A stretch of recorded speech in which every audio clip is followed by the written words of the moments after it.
So apparently, we have a new wave of No Kings protests breaking out across the country.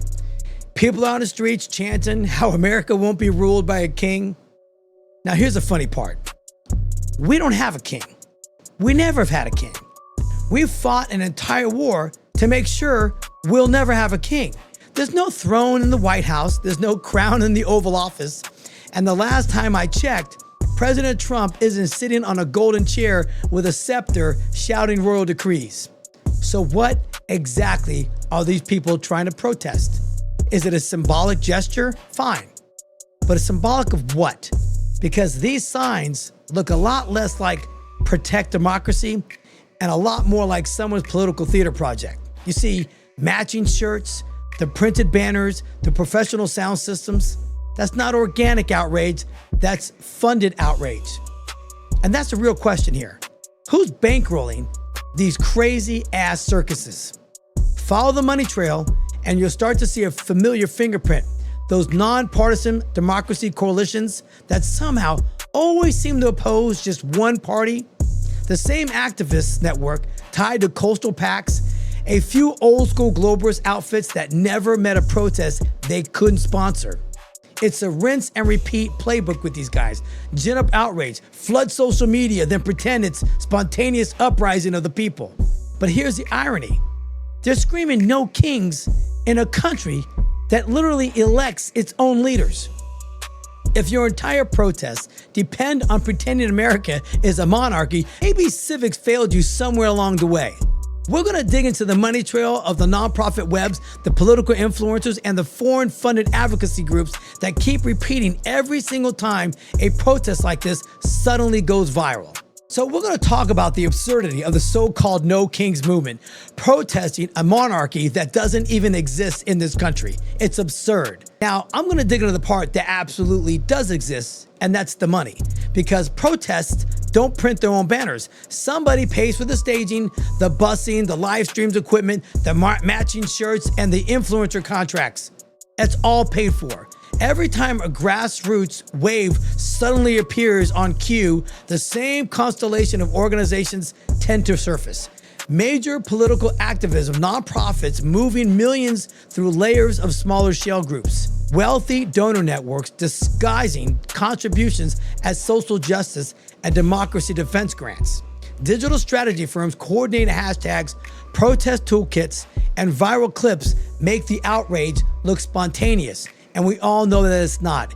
The majority of those things are fabricated out of thin air by organized groups that are trying to disrupt our democracy. Follow the IRS filings and you're gonna see where those money goes in those PACs. Here's how it works. A donor advised fund pumps cash into an umbrella nonprofit. The nonprofit spins off a correlation with a name like Voices of Freedom or Citizens Against Kings. The correlation hires social media micro-influencers to post the trending clips, and the new outlets pick it up, giving the impression of a huge movement instead of a well-funded campaign. It's all legal, it's all clever, and it's all invisible. If this No Kings protest is really about freedom, why does it look like a brand launch? Why are professional political constituents buying space for grassroots outrage, right? These are questions journalists should be asking, but they don't, because the people writing the checks are the same ones funding this independent outlet covering of the protests. Now, I'm gonna dive into the psychology of how the outrage became a business and why you're not just watching it, you're absolutely fueling it and funding it. This is how they're gonna sell your outrage. So we've talked about the absurdity of the No Kings movement, right? We followed the money, we trailed it. Now we're gonna get into the psychology, why outrage sells and why you're the product. Social media thrives on emotion, not really information. Calm doesn't trend, anger does, fear does, division. That's the algorithm's fuel. Every hashtag movement, No Kings, Save Democracy, End Whatever, isn't just political, it's monetized emotion. Every share, every hate watch, every comment keeps metrics rolling. The louder the outrage, the higher the ad rates. That's why these movements always sync up with fundraising drives, merch drops, and influencer contracts every single time.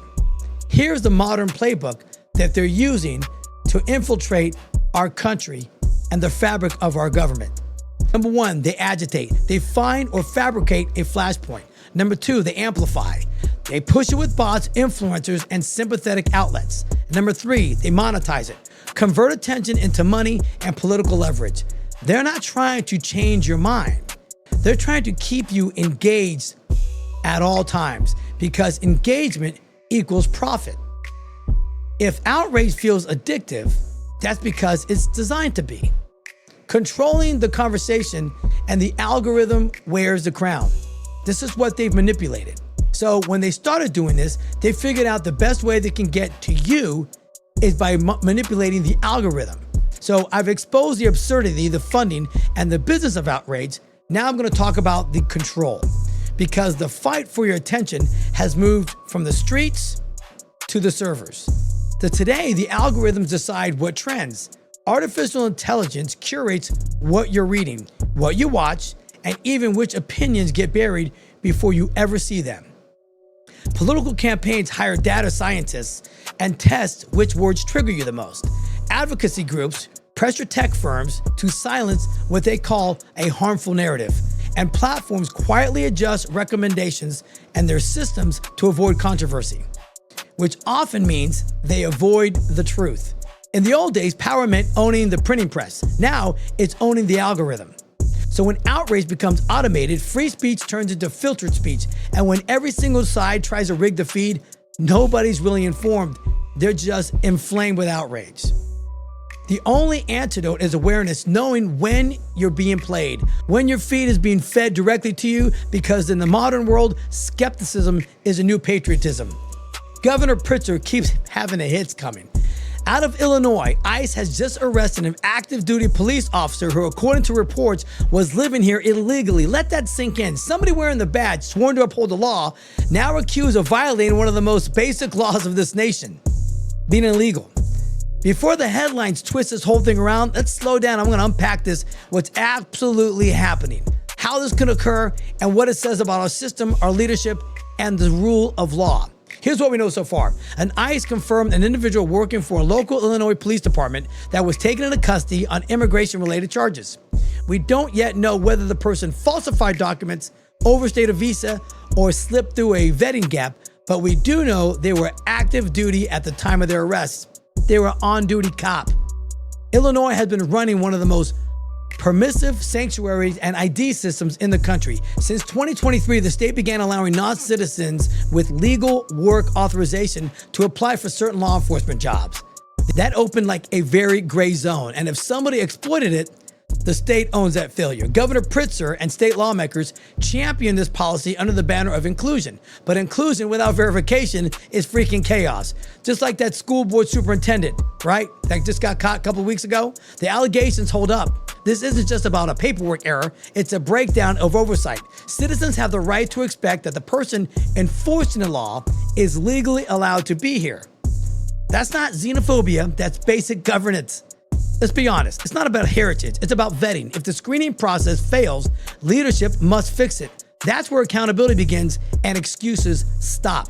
This case hits three national fault lines all at once. Number one, immigration enforcement, where state sanctuary policies collide with federal law. Number two, police credibility, because an officer breaks the law, it damaged the entire badge. And number three, the tug of war between state governments and Washington, each trying to define who actually has the authority.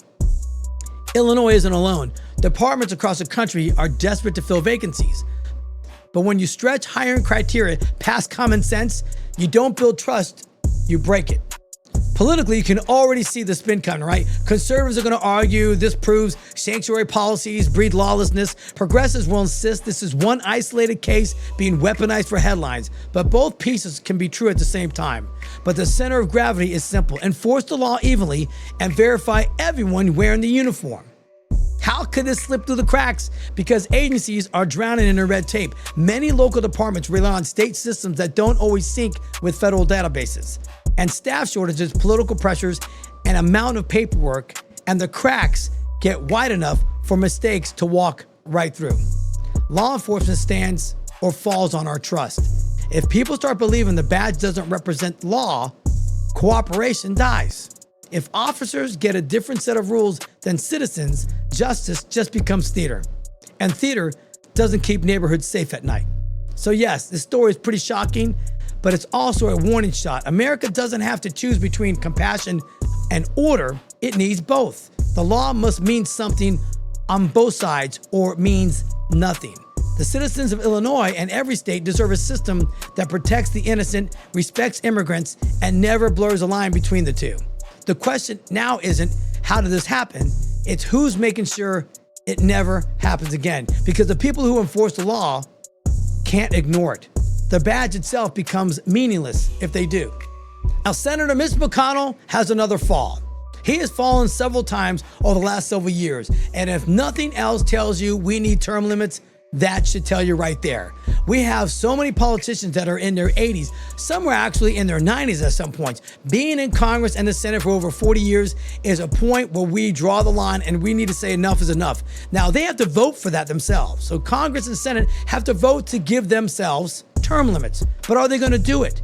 We can't have 80-something-year-old men running anything, making any laws for us. The biggest reason why is an 85-year-old man that makes a law for a 40-year-old man, that 85-year-old man is going to be dead in 10 years probably. And that 40-year-old man, he's got to live with those for the next 40 years. That a man that's not even going to live through those rules and regulations and the new laws that he put forth. That's why it needs to happen. Here's my plan. Congressional members get 3 terms because they're 2 years each. That gives you 6 years. Senate, you get 2 because each one's 4 years. That gives you 8. That's enough time to get new people in there and cycle these old birds out because we continue having people in Congress and in the Senate that have cobwebs on their bodies. They're literally decaying right in front of our eyes.